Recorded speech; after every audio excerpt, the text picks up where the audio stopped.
Alright, today's video is going to be a little bit different because if you've been trying to publish on Amazon KDP and you keep running into the rejected interiors, blocked books, or that dreaded disappointing content email, there's a good chance that your problem wasn't your creativity, it was the niche that you stepped into. And trust me, some of these niches look harmless.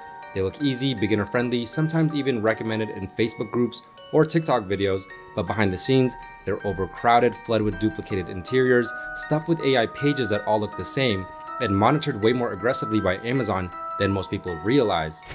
Now, if this is your first time here, my name is Jeff, and this channel is all about becoming self-sufficient when it comes to making money online.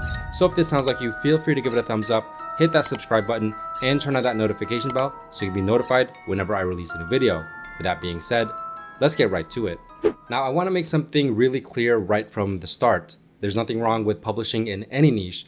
People do it successfully all the time. But for beginners or anyone who hasn't learned how to make their books original, high quality, and genuinely helpful, these niches are the ones that tend to cause headaches, rejections, or even account issues.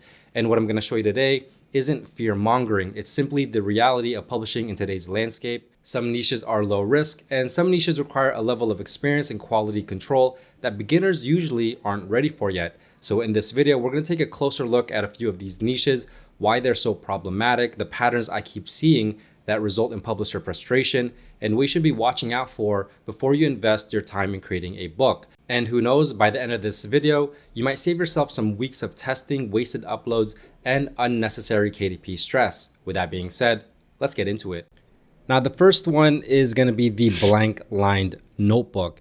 And honestly, most beginners fall into this trap without even realizing it because blank line notebooks look pretty simple, but this niche is so oversaturated. But by making a simple search for these blank lined notebooks, Amazon's going to give you well over 20,000 search results.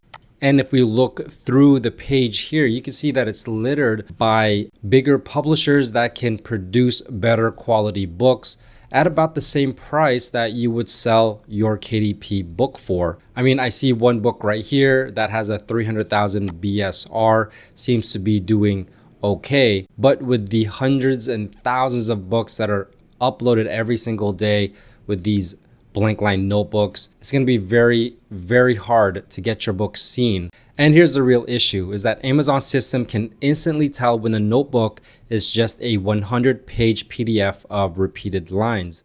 When the first page looks the same as page 120, that can be a huge red flag. And people try to upload dozens of these at a time using free Canva templates. And in itself, that's okay.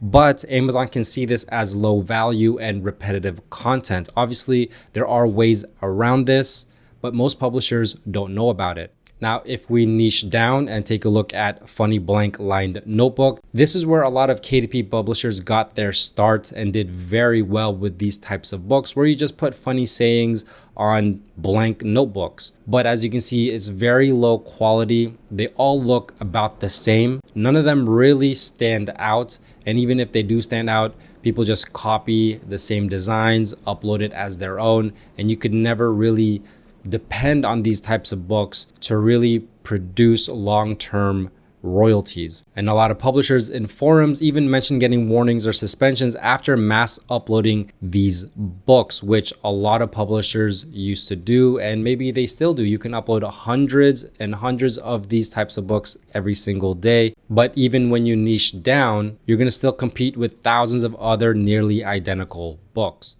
If we take a look at this funny blank lined notebook, you can see it has some good ratings because in fact it is just a blank line notebook, but very low quality cover. And it's just very easy to duplicate, very easy to copy. And if we look at the sales, very sporadic sales. So not really worth it. Look at the 30-day royalties, barely anything. Now, it's not impossible, but unless you have a unique angle or you're branding the interior with custom elements, this niche is basically going to give you a lot of trouble, and it's one to stay away from.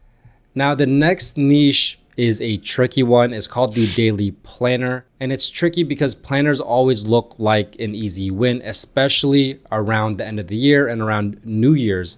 But what most people don't realize is that this niche becomes an absolute war zone every quarter four.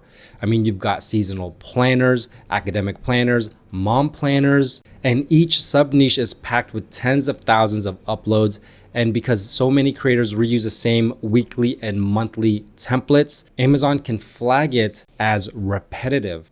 So even if we take a look at a sub niche, daily planner for a busy mom, over 9,000 results. So very, very competitive, way too many uploads. And even when you find a book that seems to be doing well among the sea of all these other books that are being produced at a higher quality, for example, this one right here, look at that bestsellers rank 8.7 million.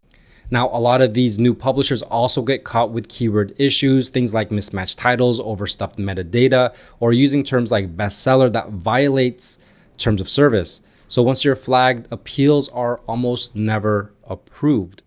Now, if we take a look at this one, this is a busy mom daily planner called Chaos Coordinator. Barely any royalties, 5 million BSR. And if we look at the cover, just a very, very basic cover. I mean, looking at the interior, you can see the calendar. This one's outdated, first of all, 2021.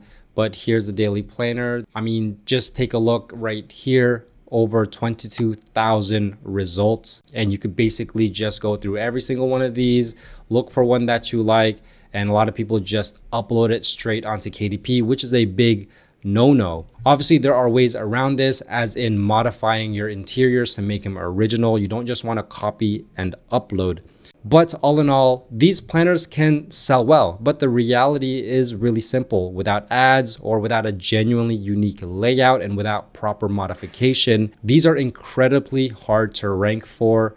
And so this is another niche to just stay away from. Now, the next niche is something that might shock a lot of people because kids coloring books seem like a beginner-friendly niche, but in fact, it is one that you should probably stay away from if you don't know what you're doing, because right now it's one of the riskiest spaces that you can jump into because a lot of people are just uploading a lot of low quality AI coloring pages. And obviously you can really do a lot of good work with AI, but you really need to know what you're doing. But a lot of beginners just don't know how to do it yet. Along with that, look at this, over 60,000 results, and you're going to compete with a lot of big name publishers. So it's going to be very, very hard to get any traction on your book whatsoever if you don't know a couple things. For example, how to niche down, and secondly, how to create a very compelling cover. And we're seeing a huge wave of AI generated coloring books like animals, dinosaurs, kawaii themes, but Amazon has tightened their rules. So for example, you have to disclose if you're using AI, and they don't want any low quality filters or repetitive arts detected on their platforms. And all of this just means a bigger percentage of coloring book uploads are consistently getting blocked. I mean, if we just niche down, look at the Sweet Treats coloring book, you're going to see quite a few books here that obviously were created by AI. First of all, this one right here. Secondly, this one seems to be made by AI. And if you just go through the rest of the page, you're going to see a lot more examples of exactly that. And the biggest issue here is the consistency. If the character looks one way on page 1 and completely different on page 2, customers are going to complain. And if customers complain enough, Amazon listens, they're going to take down your book. It's going to look bad on your account. The other thing people try to do is use public domain images or clip art bundles, but you have to be really, really careful where you get your images from, because your images can get flagged for unoriginal or duplicated content. And there are a ton of stories of accounts getting hit with multiple blocks just from uploading 4 or 5 low effort coloring books. So unless the artwork is truly high quality and consistent, this niche can be super brutal for beginners, and another one to stay away from unless you know what you're doing. Now, the next one is the word search book. Now, word search books used to be one of the easiest niches to get into. It was actually pretty simple to make until everyone started using the same generators. And Amazon has a way to check duplicate content, and it's getting advanced. So now when 2 books have the exact same grid, meaning same words, same layout, it immediately triggers a warning. And a lot of people do this. They go to Creative Fabrica and they just download these pre-made interiors and thinking that they can just mix and match, which these days you just can't do that. You need to make unique grids with unique layouts so Amazon doesn't detect that you're using these, because if enough people use one of these interiors, it's gonna be flagged for duplicate repetitive content. The other issue is overcrowding. Look at the search results here, over 30,000 results. Even if you niche down, it's still going to be quite competitive, and only thorough research can find those sub niches that you really can take advantage of. But for most people, they're really going to stick to these generic type of word searches. Also, if you try to theme your puzzles around movies, TV shows, or celebrities, you can run into copyright issues. A lot of publishers report getting no sales despite uploading dozens of these because the market is so packed, and without ads, it's almost impossible to stand out now. Now, word searches can work, but only if you're creating original niche-specific puzzles from scratch. It takes an entire process to get to this point, from doing your research, finding a specific niche, and then creating a specific book for that niche. But anything else is gonna cause you problems. It's not gonna sell, and worse, it's gonna flag your account, as well as people complaining about your book, not giving good reviews, which could also trigger Amazon to look into your specific book, which could lead to more problems. And finally, the last one for today is the swear word coloring book.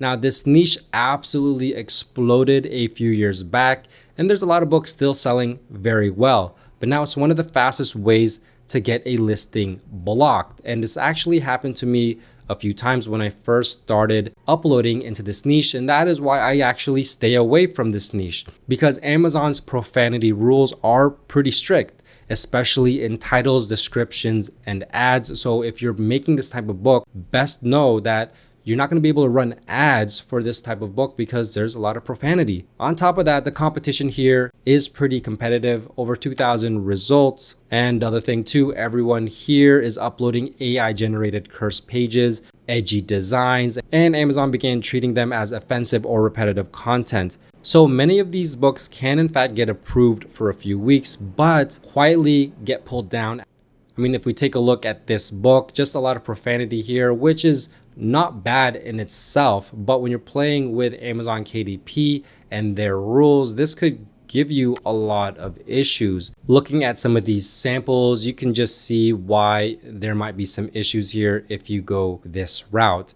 And it's also one of the most copied niches on the internet. People will reuse the same templates from Creative Marketplace, such as Creative Fabrica. As you can see, a bunch of templates here. People will just mix and match, which is a big no-no. And it's gonna make their book look similar or identical to other books on the Amazon Marketplace. And if Amazon catches that, well, your book is gonna get in trouble. So unless you're creating original art that follows every guideline perfectly, especially with this niche, this is one that can get your account into a whole lot of trouble and pretty quickly. So another one to stay away from unless you know exactly what you're doing. If you like this type of video and you want more breakdowns of KDP niches to avoid, let me know by dropping a comment down below. I read every single one, and it really helps me decide what to cover next. And remember, none of this is meant to discourage you from KDP. It's simply about understanding the landscape so you can build something sustainable, profitable, and stress-free. If this video helped you see what's possible, make sure to leave a like, subscribe, and turn on that notification bell so you don't miss my next video. With that being said, thanks for watching. Bye for now.